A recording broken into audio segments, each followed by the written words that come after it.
Oil marketing కంపెనీలకు AP సర్కారు లేఖ రాసింది. రాజధాని నిర్మాణ పనుల కోసం డీజిల్ కావాలని ఆ లేఖలో పేర్కొన్నారు. సిఆర్డీఏ కమిషనర్ విజ్ఞప్తితోటి లేఖ రాశారు పౌర సరఫరాల శాఖ.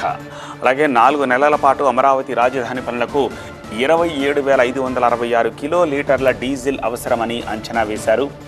రీటైల్ ధరకే డీజిల్ సరఫరా చేయాలని అందులో విజ్ఞప్తి చేశారు.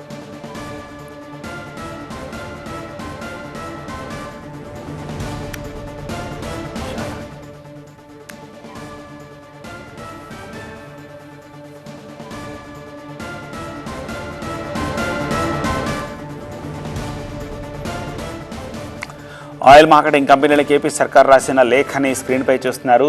రాజధాని నిర్మాణ పనుల కోసం డీజిల్ కావాలని ఆ లేఖలో పేర్కొన్నారు. సిఆర్డీఏ కమిషనర్ విజ్ఞప్తితోటి ఈ లేఖ రాశారు పౌర సరఫరాల శాఖ.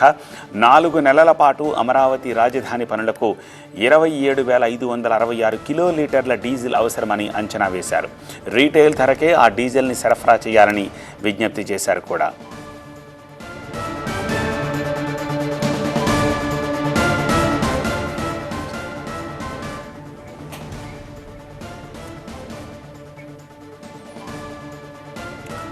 ఆ లేఖను కూడా స్క్రీన్పై చూస్తున్నారు. అలాగే మంత్ వైజ్ డేటా అందులో ఇచ్చారు. ఈ రాబోయే 4 నెలలకి ఏ నెలకి ఎంత అవసరం అవుతుంది ఆ డేటా కూడా ఇచ్చినట్టుగా ఆ లేఖలో తెలుస్తుంది. ఏప్రిల్, మే, జూన్, జూలై ఈ 4 నెలలకి ఇచ్చారు. టోటల్గా 27,566 లీటర్స్ డీజిల్ అవసరం అవుతుంది.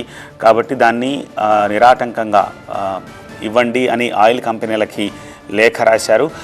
At the same time retail ధరకే దాన్ని ఇప్పించాలి అని కూడా చెప్తూ ఉన్నారు.